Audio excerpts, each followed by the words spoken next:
এটি নাসিরউদ্দিন পাটোয়ারির একটি কৌশল হতে পারে, কারণ উনি এই অঞ্চলে অতটা পরিচিত ছিলেন না।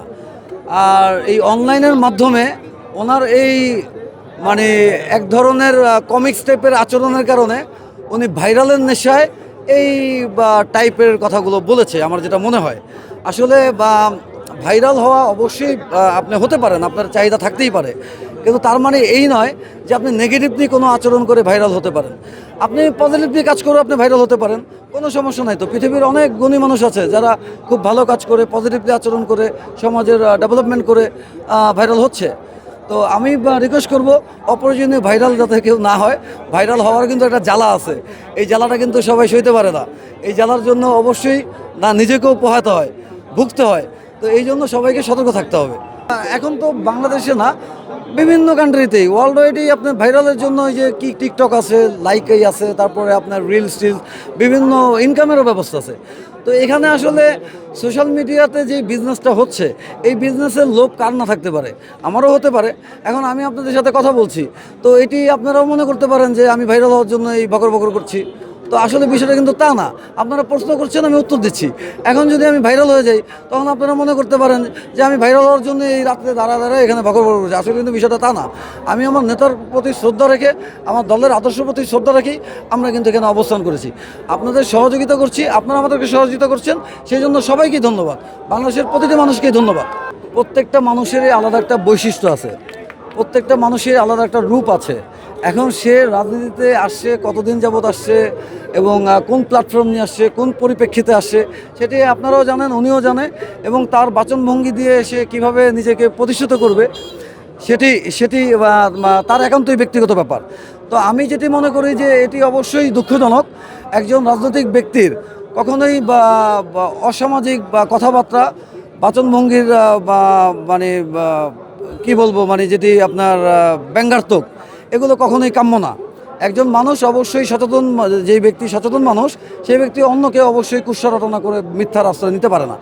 তো যাই হোক, আমি আপনাদের মাধ্যমে রিকোয়েস্ট করব, প্রত্যেকটি মানুষই যাতে তার নিজের ব্যক্তিত্ব বজায় রেখে সে সামাজিক অবস্থান, রাজনৈতিক অবস্থান যাতে ধরে রাখে।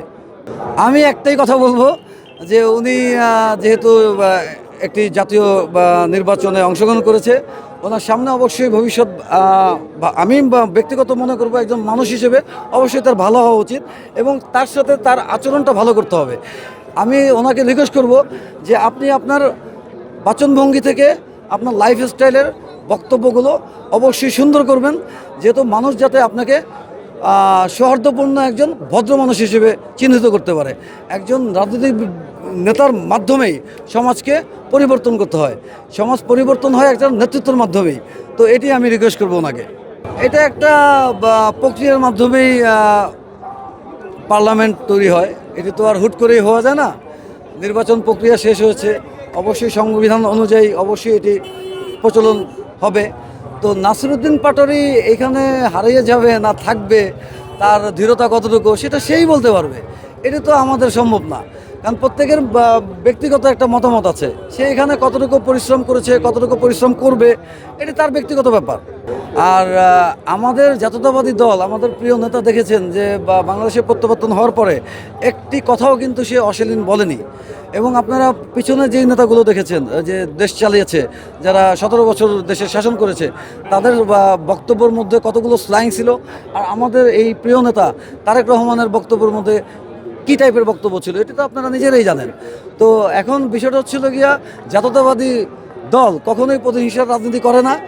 আর প্রতিহিংসার মানে রাজনীতিটা থেকে আপনারাও মুক্ত থাকেন, আমরাও মুক্ত থাকি। আমি সবাইকেই বলবো প্রতিহিংসার রাজনীতি থেকে সবাই দূরে থাকুন, কারণ এটি হলে সবার জন্যই বেটার হবে, সবাই ভালো থাকতে পারবে। এবং উন্নয়নের দিক থেকে যেভাবেই বলেন, স্বাস্থ্যখাত বলেন, শিক্ষা সেক্টর বলেন, তারপরে আপনি খেলাধুলার কথা বলেন, তারপরে আপনি সামাজিক এবং ধার্মিক, যেই সেক্টরে যান ওনার অবদানের শেষ নেই। এবং আমি যতটুকু জানি যে ওনার মাধ্যমে বাংলাদেশে অনেক বেকার ছেলে মেয়েদের কর্মসংস্থানের ব্যবস্থা হয়েছে। আপনারা একটু ইনকোয়ারি করলেই জানতে পারবেন। একটা মানুষকে আপনি দোষারোপ করবেন কোনো ভিত্তি ছাড়া, কোনো গ্রহণযোগ্য তথ্য ছাড়া, এটি অবশ্যই কাম্য না। এটি আমার মানে নিজের ব্যক্তিগত মতামত যে আমার নিজের মৌলিক অধিকার নষ্ট হয়। তো আমি চাই না যে আপনি আপনাদের মাধ্যমে যাতে বাংলাদেশের সকল নাগরিক যার যার মৌলিক অধিকার জানে সে ফিরে পায়। এবং আমরা এই 17 বছর যে কষ্টটা করেছি আজকের এই গণতন্ত্র প্রতিষ্ঠা করার জন্যই তো করেছি।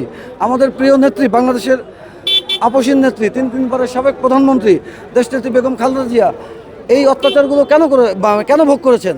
এটি একমাত্র গণতন্ত্র প্রতিষ্ঠা করার জন্যই। আমি বিশ্বাস করি আপনাদের মাধ্যমে সারা বাংলাদেশের জনগণ অবশ্যই এটিকে মানে মনে রাখবে।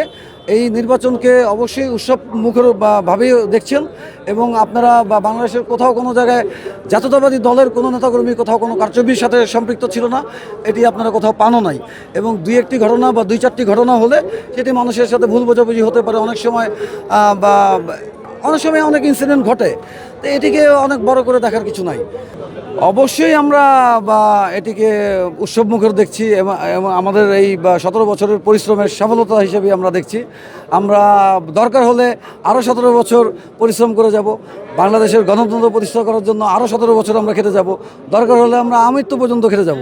এটি স্বাভাবিক একটা মানুষের কাম্য।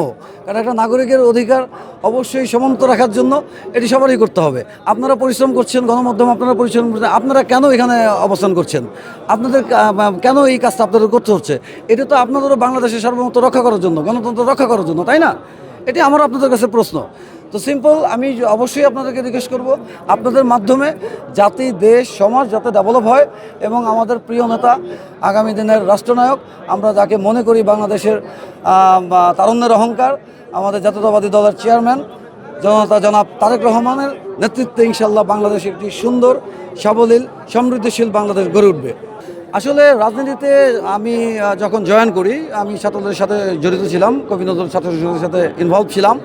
তারপরে আমি সামাজিক সাংস্কৃতিক সংস্থা, যেটি সংক্ষেপে জাসাস হিসেবে, জাতীয়তাবাদী দলের অঙ্গ সংগঠন হিসেবে প্রসিদ্ধ এবং স্বীকৃত, আমি সেই সংগঠনের সাথে সক্রিয়ভাবে কাজ করে আসছি বিগত 21 বছর যাবৎ। তো আন্দোলন সংগ্রামে অবশ্যই আমার ব্যক্তি চেতনা থেকে বাংলাদেশের প্রতি শ্রদ্ধা, আদর্শের প্রতি শ্রদ্ধা, দলের প্রতি শ্রদ্ধা রেখেই আমি কাজ করে গিয়েছি। এবং আমি আমার সর্বোপরি সর্বসাকুল্যে যতটুকু সম্ভব হয়েছে বাংলাদেশের এই আন্দোলনে, হরতাল অবরোধ সহ যতগুলো আন্দোলন হয়েছে আমি ইনশাল্লাহ সকল আন্দোলনেই অবস্থান করেছি, আমার ভূমিকা ছিল। এবং আপনারা হয়তো অনেকেই দেখবেন, বিএনপির মিডিয়া সেল সহ বিভিন্ন গণমাধ্যমে আপনারা দেখবেন।